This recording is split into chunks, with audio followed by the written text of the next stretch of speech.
Hello everyone, and welcome to my Keystone presentation. I am presenting how time inequality affects human agency and capability. Let's start with an example. If we look at the minimum wage rate per hour in US dollars, on average across all US states, a US citizen's minimum wage rate per hour is $8.81. On the other hand, across all Philippine provinces, the average rate per hour is $0.85 US dollars. If we look at the amount of time a citizen needs to spend to pay for 1 hour of the other citizen's time, an American citizen working a minimum wage job only has to work 5.18 minutes to pay for 1 hour of Filipino time. They save 54.19 minutes, which they can use for other things.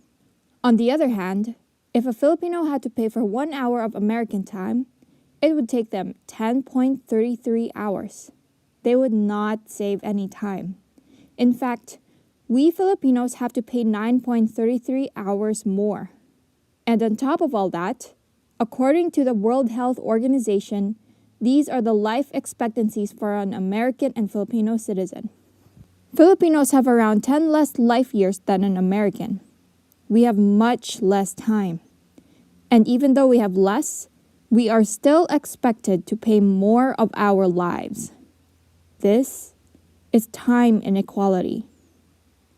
While inequality has been studied in monetary terms, and there have been attempts to include other dimensions of poverty, global justice pursuits aiming to eliminate poverty and increase human agency and capability have neglected the temporal dimension.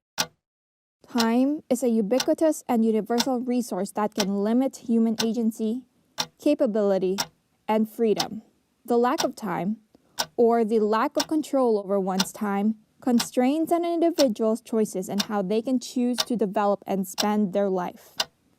According to Gooden and colleagues in their book, Discretionary Time, A New Measure of Freedom, the ability to make choices over how to spend one's time is called temporal autonomy.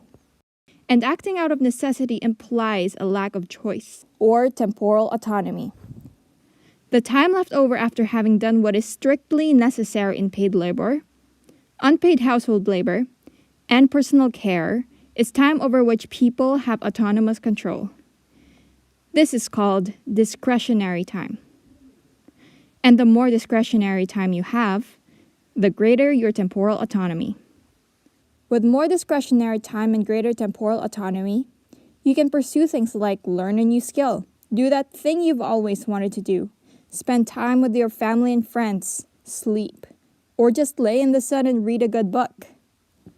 The lack of discretionary time restricts the activities people can do because they would have to prioritize only the necessary activities needed to survive. If your nose is always on the grindstone, how can you push boundaries and expand horizons? The lack of discretionary time for marginalized people in the world does not just impact them. It affects all of us, even the wealthy. This is because it hinders the self-actualization of human society as a whole. Unfortunately, temporal autonomy all over the world is not equal, particularly with globalization. Citizens from the global north can outsource menial tasks to citizens from the global south and spend less of their time to pay for it. With lower purchasing power in the global south, citizens from poorer countries have to spend more time to trade for income to afford global goods. Furthermore, even when the prices of global goods rise with inflation, the incomes of average citizens from different countries do not necessarily rise with it.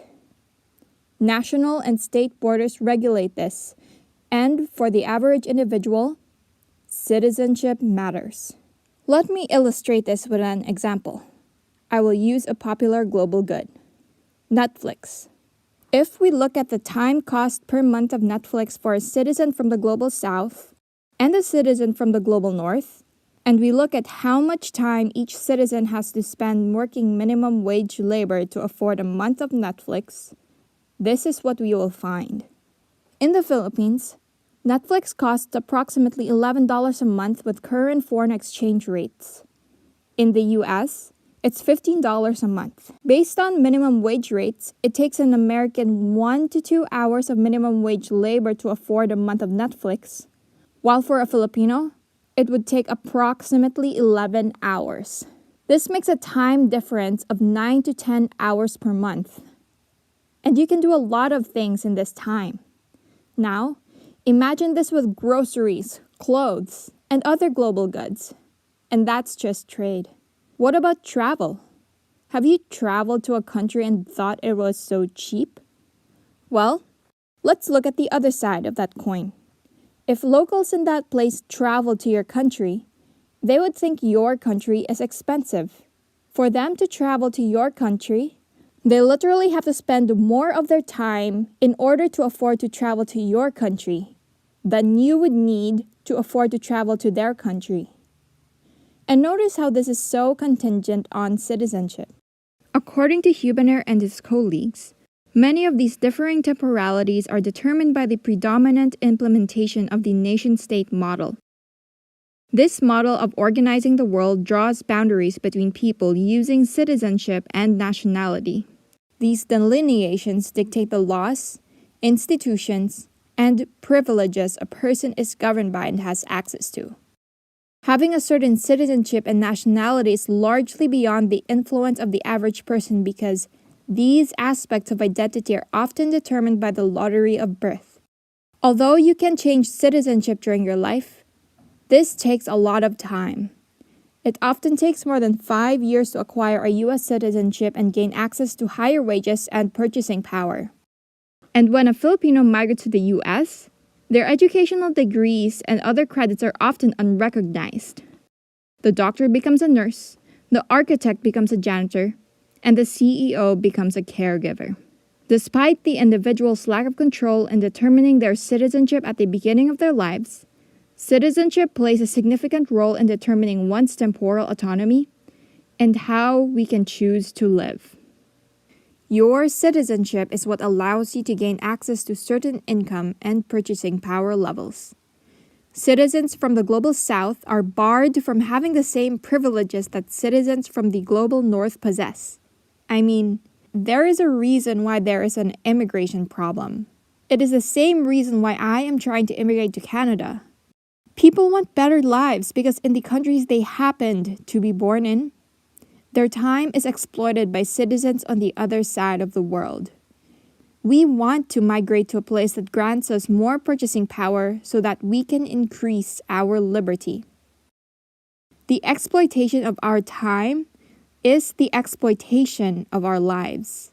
So maybe next time you buy something from Amazon, Alibaba, Wish, some drop-shipping e-commerce website, or pay for something ridiculously cheap because it was made in a poorer country, you might want to reconsider your decision, especially if you think of yourself to be a liberal and democratic individual that believes in justice, equality, and fairness for all. Unfortunately, there is not much literature on how the time-use decisions of citizens from the Global North affect citizens from the Global South and vice versa. While time-use research and feminist economics have emerged to reveal the economic contributions such as unpaid domestic labor that are typically performed by marginalized groups, much of the research only looks at people within the same country or community. The countries researchers study are mostly in the Global North such as the US, Australia, and the UK. Because these countries have conducted nationwide time-use surveys, researchers are able to process the data and use it to produce knowledge. However, for countries in the Global South, time-use data is severely lacking. Because this data is unavailable, researchers are less able to perform their work. This results in all of us not having an understanding of the temporal interactions of citizens from the Global North and South. With our globalized economy and the liberal pursuit of eliminating poverty, increasing human agency and capability, including the temporal dimension, is essential. Understanding people's lives, choices, and the impact of these choices through the dimension of time is much more encompassing than the monetary dimension. This is because time is universal. Thus, it is necessary for us to look at the international division of temporal autonomy and how this impacts human agency and capability. To solve this gap in the literature, for my Keystone, I developed a research proposal that seeks to fill in time-use data gaps in the transnational context and further our understanding of the interactions of citizens from the global north and south so that we can lift up the marginalized and underprivileged people of the world. For this research proposal, I integrate various methods and models from previous authors in a 5-stage mixed methods factorial research design. I focus on call centers in the business process outsourcing industry within the relationship of the Philippines and the United States. I chose to study call centers because it is a sector where the temporalities of citizens from the global north and south directly influence each other. I locate my scope within the relationship of the Philippines and the U.S. because they have a historical, colonial, and economic relationship in which I expect to see time inequality. I wish I could go in more depth about this, but unfortunately, that is all the time I am allowed for this Keystone presentation. I hope that this inspires those pursuing global social justice to include citizenship and the temporal dimension in the pursuit of universal human agency, capability, and autonomy. If you would like to hear the full version of this presentation, or read my Keystone paper that goes into more depth and nuance on this topic, you can contact Quest University or email me at chosen.canlas@questu.ca. Thank you for watching my Keystone presentation.